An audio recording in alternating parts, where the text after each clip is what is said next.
Hi guys, this morning we're going to be shooting again 100 meters with our Black Widow. This is the prototype, the very first one that we've built.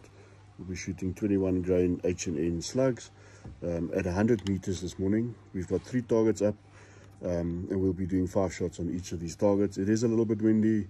You'll see on the videos the targets are dancing around a little bit, but we're still going to try and see if we can get decent groupings with H&N slugs at 100 meters with a gun. Yeah. Okay, so right to left.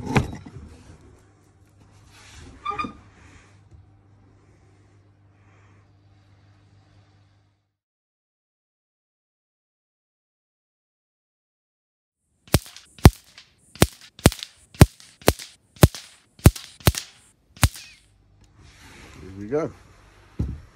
So we'll go up and have a look at the results.